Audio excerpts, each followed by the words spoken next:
Hello बच्चों, कैसे हैं सारे बच्चे। मेरा नाम शीतल शर्मा और मैं आपकी बायोलॉजी टीचर। तो हम लोग जो है अब थर्ड चैप्टर शुरू करने वाले हैं, जिस चैप्टर का नाम है रिप्रोडक्टिव हेल्थ, जनन स्वास्थ्य। ठीक है। तो ये चैप्टर जो है एग्जाम पॉइंट ऑफ व्यू से मतलब अगर हम इस चैप्टर का पहले के दो चैप्टर से कंपैरिजन करें तो ये चैप्टर उतना इम्पोर्टेंट नहीं है जितना sexual reproduction in flowering plant और ह्यूमन रिप्रोडक्शन है। बट इसका मतलब ये नहीं है कि इस चैप्टर से क्वेश्चन नहीं आते हैं। जिन बच्चों को एग्जाम में फुल मार्क्स लाने हैं, अच्छे नंबर लाने हैं, तो उनको तो फिर सब कुछ ही पढ़ना पड़ेगा ना, सारे चैप्टर्स पढ़ने पड़ेंगे, सारे टॉपिक पढ़ने पड़ेंगे। ठीक है। तो क्वेश्चन इसमें से जरूर आता है। और जब मैं अभी ये क्लास जब ये चैप्टर कंप्लीट हो जाएगा तो मैं आपको PYQ कराऊंगी और 2025 में भी क्वेश्चन आए हुए हैं, तो हम वो फिर क्वेश्चन डिस्कस करेंगे। ठीक है। तो चलिए कंटिन्यू करते हैं। और आज जो हम टॉपिक कवर करने वाले हैं वो क्या, जनन स्वास्थ्य क्या है, इसकी क्या समस्याएं हैं, क्या कार्यनीतियां इस पर की गई हैं। ठीक है। और जनसंख्या वृद्धि हो रही है, उसको कंट्रोल करने के उपाय क्या हैं, किस तरीके से जन्म को नियंत्रण किया जा सकता है। ठीक है। तो चलिए शुरू करते हैं आज का लेक्चर। चलिए।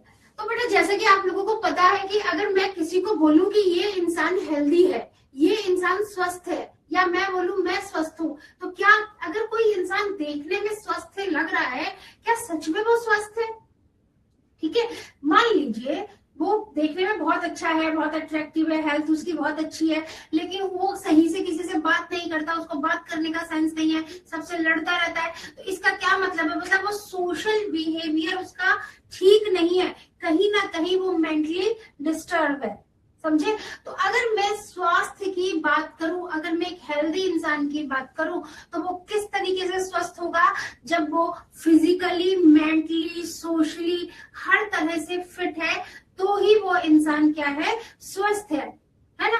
और मान लीजिए बिहेव बहुत अच्छा करता है बट गंदा रहता है, अच्छे से नहीं रहता, या फिर उसको जो है बीमारियां हैं, मतलब बहुत सारी कोई भी बीमारी है। ठीक है। तो इस तरीके से मैं अगर बोलती हूँ कि कोई इंसान स्वस्थ है, तो वो हर तरीके से स्वस्थ होना चाहिए, फिजिकली, मेंटली एंड सोशली। इतनी बात क्लियर, जो कि आप लोग बहुत शुरू से पढ़ते आ रहे हैं। तो विश्व में अगर हम विश्व की बात करें, तो अब जैसा कि आप लोगों को पता है भारत की जनसंख्या दिन पर दिन बढ़ती जा रही है। ठीक है। तो भारत ही ऐसा पहला देश है जिसमें क्या है कि राष्ट्रीय स्तर पर संपूर्ण जन स्वास्थ्य को एक लक्ष्य के रूप में प्राप्त करने के लिए, ठीक है, कि देखिए अब क्या है, भारत में क्या है, लोग इन बातों पे बात करने से कतराते हैं। अगर कोई बच्चा घर में, फैमिली में भी इन पर कोई क्वेश्चन पूछना चाहता है तो पेरेंट्स लोग कहते हैं चुप हो जाओ, बात ना करो इसके ऊपर। लेकिन जिस तरीके से हम में बुखार आता है, बुखार की हम बात करते हैं, डॉक्टर के पास जाते हैं, उसी तरीके से जनन अंगों या जनन स्वास्थ्य के बारे में भी बात करना बहुत ज्यादा जरूरी है। और बच्चों को छोटी सी एज से ही इन सारी बातों की ज्ञान देना चाहिए। ठीक है। तो इसीलिए क्या है कि संपूर्ण जनन स्वास्थ्य को एक लक्ष्य के रूप में प्राप्त करने के लिए, ठीक है, कि सबको जनन स्वास्थ्य की पूरी जानकारी हो, जनन स्वास्थ्य के बारे में सबको पता हो। ठीक है। तो क्या है, उसको क्या करने के लिए, एक लक्ष्य के रूप में प्राप्त करने के लिए राष्ट्रीय कार्य योजना और कार्यक्रम की शुरुआत की गई। ठीक है। और ये कब से शुरुआत की गई? जब भारत हमारा देश आजाद हुआ था, उसके बाद में धीरे धीरे डेवलपमेंट किया गया। ठीक है। इम्प्लीमेंटेशन कहीं हुआ, कहीं नहीं हुआ। आज भी आप देखते हो कि कई, जैसे शहरों की तो मैं बात नहीं करी, अगर आप गांव वगैरह छोटे कस्बों में भी जाओ तो एक परिवार में 2, 3, 4 बच्चे तो जरूर होते हैं, चाहे उनकी फाइनेंशियल कंडीशन अच्छी हो या ना हो। ठीक है। और अब इसमें क्या है कि लोगों को इनके बारे में पता ही नहीं है कि अब तो खैर बहुत कुछ पता है, पहले के टाइम में तो बहुत कुछ ज्यादा भी नहीं पता था। और अभी भी अगर हम पिछड़े इलाकों में चले जाएं तो उन पिछड़े इलाकों में भी people are not very aware, उन लोगों को बिल्कुल भी जानकारी नहीं है कि जनन स्वास्थ्य कैसा है, कैसे 2 बच्चों के बीच में गैप किया जा सकता है, छोटा परिवार कैसे सुखी परिवार है, ठीक है, बड़े परिवार से क्या प्रॉब्लम है। तो बहुत सारे भारत में मिथ्ये भी हैं कि ज्यादा बच्चे होंगे, ज्यादा कमाने वाले होंगे, लेकिन जब ज्यादा बच्चे अच्छी जगह सेट होंगे तभी तो कमाएंगे। तो उसके लिए फाइनेंशियल कंडीशन होना बहुत ज्यादा जरूरी है। ठीक है। तो यहाँ पर यही है कि इन कार्यक्रमों को क्या बोलते हैं, परिवार नियोजन, और अब इसका नाम क्या दिया गया है, परिवार कल्याण के नाम से भी जाना जाता है। परिवार नियोजन, देखिए ऐसे नाम रखे गए हैं जिससे क्या है, लोग अच्छे से समझ सकें कि परिवार नियोजित रूप से होना चाहिए, छोटा परिवार होना चाहिए। ठीक है, चलिए अब यहाँ पे है कि देखिए 1947 में देश आजाद हुआ था और 1951 में ही इसकी शुरुआत कर दी थी। मतलब उसी टाइम पे लग रहा था कहीं पॉपुलेशन बहुत ज्यादा ना बढ़ जाए, जनसंख्या बहुत ज्यादा ना बढ़ जाए। ठीक है, तो पिछले जनन संबंधित और आवधिक क्षेत्रों को इसमें सम्मिलित करते हुए बहुत उन्नत व व्यापक कार्यक्रम फिलहाल जनन एवं बाल स्वास्थ्य सेवा कार्यक्रम। देखिए यहाँ से क्वेश्चन आता है RCH, reproductive and child health care. ठीक है, और हिंदी में बोले तो हम इसको क्या बोलेंगे, जनन एवं बाल स्वास्थ्य सेवा कार्यक्रम। ठीक है, इसको मैं एक बार लिख देती हूँ, हालांकि एक बार लिखा हुआ है लेकिन फिर से लिख देती हूँ, क्या जनन एवं बाल स्वास्थ्य, ठीक है, सेवा कार्यक्रम। ठीक है बच्चों, इतनी बात समझ में आई। तो यहाँ पर ये है, ठीक है, तो यहाँ पर ये क्वेश्चन आ सकता है कि कौन सा है ये, कौन सा इसका प्रसिद्ध नाम है, कब शुरुआत हुई थी, 1951 में, और क्या नाम है, जनन एवं बाल स्वास्थ्य सेवा कार्यक्रम। ठीक है, देखिए सारा थ्योरेटिकल है, इसमें हार्डली कुछ ही होंगे जो डायग्रामेटिकली होंगे, तो सारा थ्योरी। अब देखो थ्योरी वाले में क्वेश्चन में मार्क्स लाना और भी ज्यादा चैलेंजिंग है। इसका मतलब ये है कि आपको कुछ ऐसे पॉइंट्स लिखने हैं, कुछ ऐसे इंपॉर्टेंट पॉइंट्स लिखने हैं जिससे टीचर आपको नंबर दे सके। ठीक है, तो देखिए जनसंख्या बढ़ी, क्यों बढ़ी, क्या कारण थे इसके, बाल विवाह, छोटी छोटी उम्र में शादियां हो जाती थी, इवन 12-13 साल की उम्र में शादियां हो जाती थी। अभी भी ना बहुत पिछड़ी जगह है, वहां पर भी हो जाती है। ठीक है, जब शादी है तो छोटी उम्र में ही बच्चे हो जाते थे, चाहे फीमेल चाइल्ड, फीमेल गर्ल, उसके लिए उसकी बॉडी उस चीज के लिए रेडी हो या ना हो। ठीक है, इसीलिए प्रसवोत्तर देखभाल में कमी, और जब डिलीवरी हुई, बच्चा हुआ, उसके बाद में मदर और बच्चे की बहुत ज्यादा केयर की जाती है ताकि किसी तरीके का इन्फेक्शन ना हो। लेकिन क्या है, कहीं कहीं पर क्या है कि बस उठो और काम करना शुरू कर दो, कोई देखभाल नहीं। ठीक है, जनन अंगों की अस्वच्छता के कारण, वो लोग एजुकेटेड नहीं है तो उनको नहीं पता कि अगर reproductive part neat and clean मतलब साफ स्वच्छ नहीं होंगे तो उनसे कितनी ज्यादा और कितनी हार्मफुल बीमारियां हो सकती हैं। ठीक है, ऋतुस्राव संबंधी उसमें भी समझ में कमी है।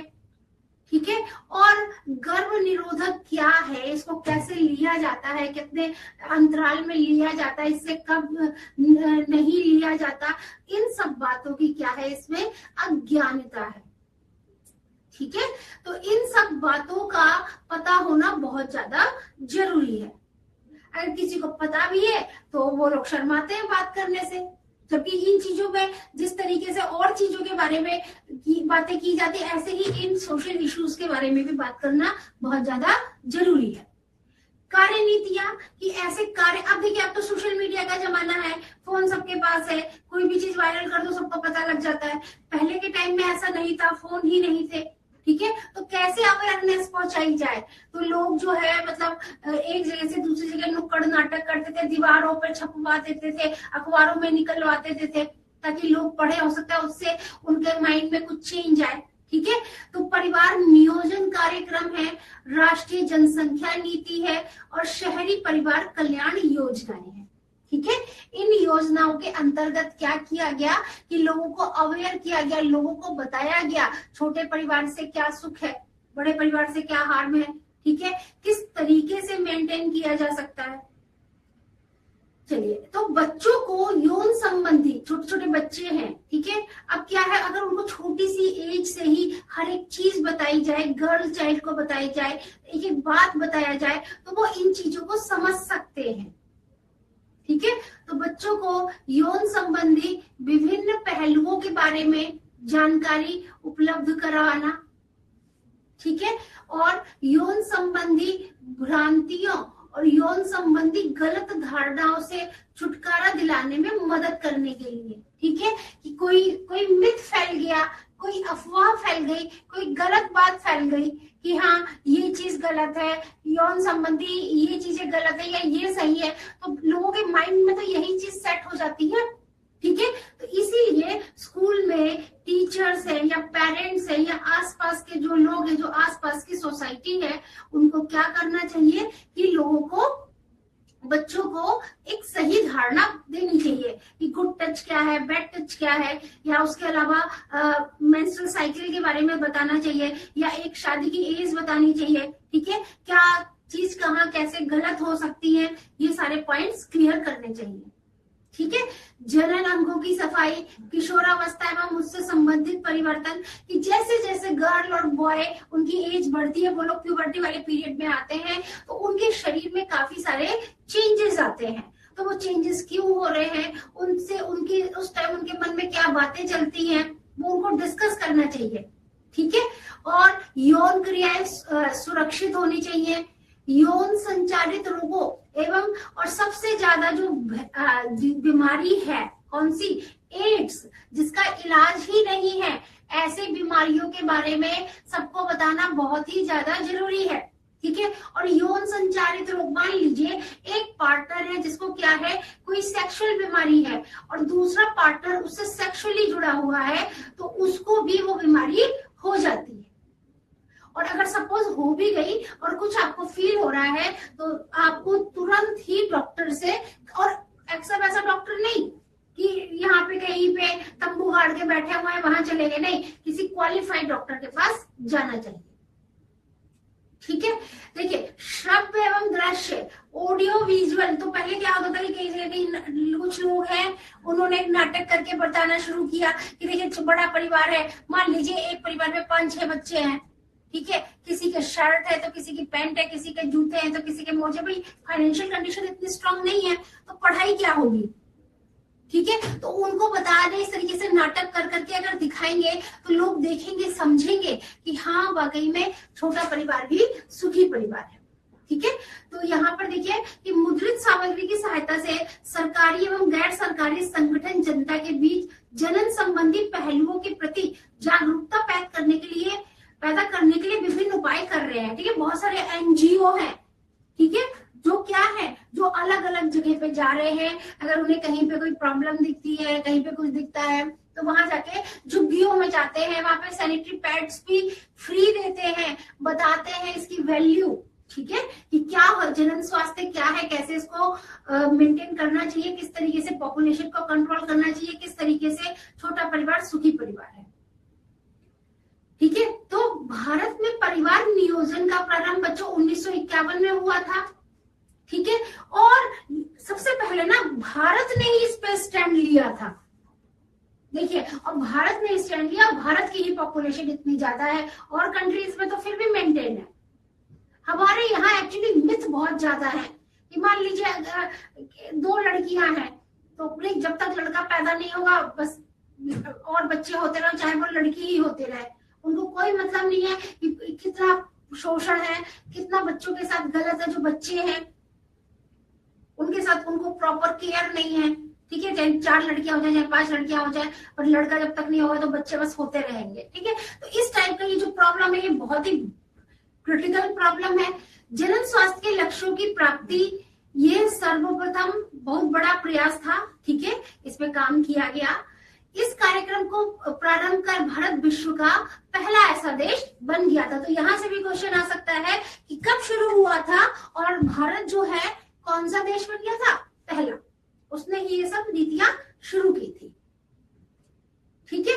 तो अब देखिए, श्रव्य दृश्य ऑडियो विजुअल, ऐसे बोरियो तो भोपुसा, उसमें ऐसे गलियों में घूम रहे हैं और बता रहे हैं जनन स्वास्थ्य के बारे में, अलग अलग कॉन्ट्रासेप्टिव मेथड जो हम अभी आने वाले लेक्चर में पढ़ेंगे, ठीक है।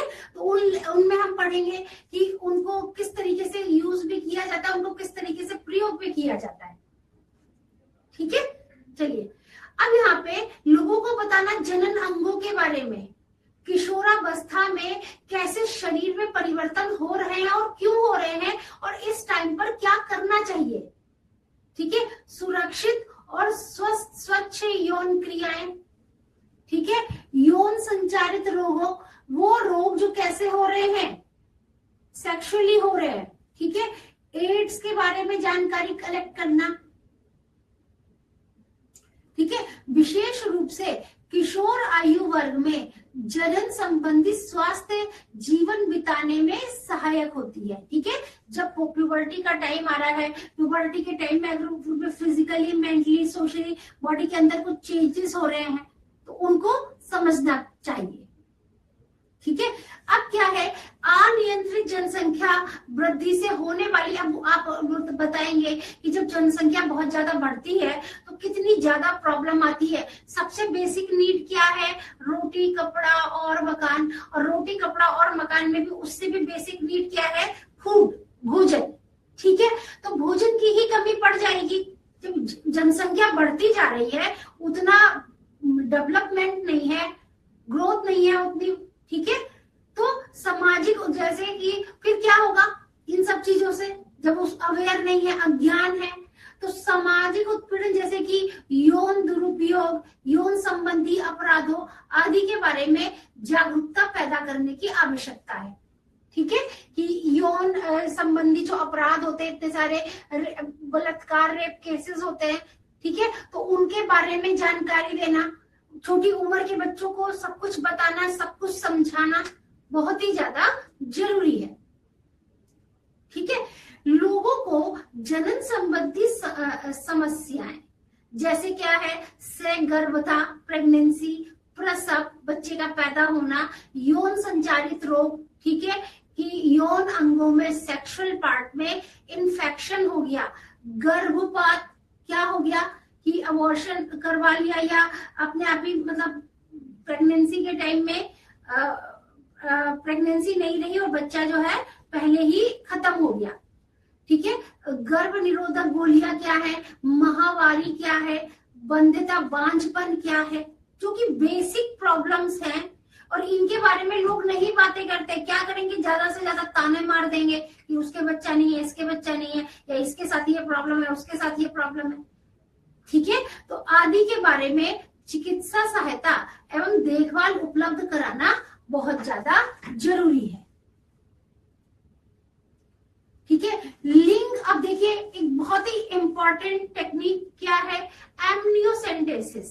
क्या है ये बच्चों, कि जांच लिंग परीक्षण पर, देखिए इसके द्वारा क्या है, वैसे तो इस टेक्निक के द्वारा क्या है कि जब भ्रूण 3 महीने तक क्या है डॉक्टर चेक करते हैं। ठीक है, कि होने वाले बच्चे को क्या कहीं कोई बीमारी तो नहीं है, कहीं कोई जेनेटिक डिसऑर्डर तो नहीं है, कहीं उसके क्रोमोसोम में तो कोई डिस्टरबेंस नहीं है, और जिससे जब बच्चा पैदा होगा तो वो मेंटली डिस्टर्ब भी हो सकता है, मेंटली रिटार्डेड भी हो सकता है, उसको बहुत सारी बीमारियां हो सकती हैं। ठीक है, तो ये डॉक्टर चेक करते हैं और चेक करने के बाद में पेरेंट्स को बताते हैं। अब पेरेंट्स पे डिपेंडेंट होता है कि वो उसका अबॉर्शन कराए या बच्चा पैदा करना चाहते हैं। तो ठीक है, इतनी सही टेक्निक है जिसके थ्रू पता चल गया, लेकिन लोगों ने क्या करा, इसका मिसयूज करना शुरू कर दिया। उन्होंने क्या पता लगाना शुरू कर दिया कि होने वाला बच्चा बेटा है कि बेटी है, और अगर उनको पता लगता है कि बेटी है तो उसको पैदा ही नहीं होने देते, पहले ही गर्भपात करा देते हैं, उनको मार देते हैं। ठीक है, तो यहाँ पर कि एमिनोसेंटेसिस, अमीनो एसिड द्रव में घुले पदार्थों और विकासशील भ्रूण की कोशिकाओं का विश्लेषण किया जाता है। ठीक है, कि जो भ्रूण है वो सही से डेवलप हो रहा है कि नहीं हो रहा, कहीं कोई उसके अंदर दिक्कत तो नहीं आ रही, कहीं कोई उसके अंदर प्रॉब्लम तो नहीं आ रही। ठीक है, और कोई उसमें आनुवांशिक विकार, मतलब Down syndrome, haemophilia, sickle cell anaemia, ये सब बीमारियों के नाम है। ठीक है, कौन सी बीमारियां हैं जो जीन से, क्रोमोसोम से जुड़ी हुई हैं, इन सब का पता लगाया जाता है, तथा जनन संबंधी विभिन्न क्षेत्रों पर अनुसंधान को बढ़ावा दिया गया है। अगर इस पे कोई रिसर्च करना चाहे तो बहुत सारी जानकारी ले सकता है। ठीक है, सरकारी और गैर सरकारी एजेंसियां भी क्या कर रही हैं, इनको देख रही हैं, ठीक है, तलाशने या विद्यमान कोई बेहतर बनाने का काम करती है। ये देखिए इसमें ये क्या है बच्चों, प्रेग्नेंट वुमेन, इसके अंदर क्या है, ये प्लेसेंटा, ये वाला अपरा, ये शिशु है अंदर, ठीक है। और ये क्या है, ये इंजेक्शन के थ्रू क्या लिया जा रहा है, एमनियोटिक फ्लूइड, ठीक है। तो लगभग 20 मिलीलीटर एमनियोटिक द्रव को माता के उदर भाग माध्यम से गर्भ से निकाल लिया जाता है, ठीक है। कितना, 20 मिलीलीटर। और फिर क्या है, उसको चेक किया जाता है, उसको देखा जाता है। I hope it's clear.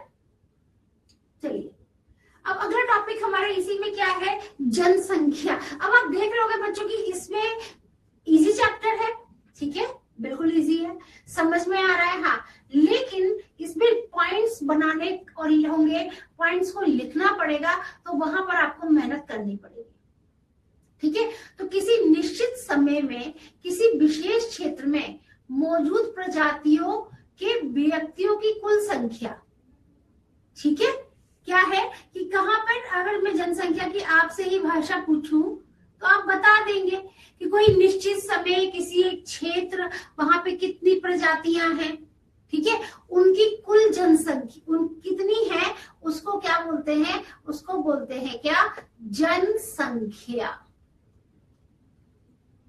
ठीक है। अब जनसंख्या विस्फोट क्या है बेटा, बढ़ती जा रही है जनसंख्या, आजकल क्या है, भारत में जनसंख्या विस्फोटी तो है, कितनी ज्यादा जनसंख्या है, ठीक है, कितने ज्यादा, मतलब बीपीएल लाइन से नीचे लोग कितने हैं, इतनी जनसंख्या है, तो इतनी गरीबी भी है कई कई जगह पर, ठीक है। तो जब बहुत ज्यादा, जरूरत से ज्यादा लोग हैं तो उसको जनसंख्या विस्फोट कहते हैं। अब जनसंख्या विस्फोट के अगर हम कारण देखें तो क्या है बच्चों, मृत्यु दर, शिशु मृत्यु दर, मातृ मृत्यु दर में गिरावट। देखिए पहले के टाइम में क्या होता था, कि प्रेग्नेंट वुमेन है, बच्चा पैदा होने वाला है, घर में ही डिलीवरी करा देते थे, तो उसमें रिस्क होता था, मदर भी मर जाती थी, बच्चा भी मर जाता था। लेकिन आजकल के टाइम में रेयरली सुनने में आता है कि घर में डिलीवरी हुई है, सबकी डिलीवरी हॉस्पिटल में होती है, जो कि बहुत सही है। हम ये नहीं कह रहे कि हमें मदर और बच्चे को मारना है, बट आपकी एनसीईआरटी में ये दिया हुआ है, उनको यही एक कारण दिखाई दिया, ठीक है। तो आयु में वृद्धि, ठीक है। अब जनसंख्या क्यों बढ़ रही है, डेथ कम है, बर्थ ज्यादा है, स्वास्थ्य सुविधाएं बढ़ाई, ठीक है।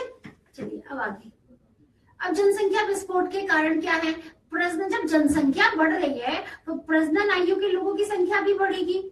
प्राकृतिक आपदाओं से सुरक्षा, हर चीज का सोल्यूशन है, बाढ़ आ गई तो सोल्यूशन है, अगर अर्थक्वेक आ गया तो सोल्यूशन है, आंधी आ गई तो सोल्यूशन है, तो अपने आप को बचा लेते हैं और बेहतर अपना एक लिविंग स्टाइल, ठीक है।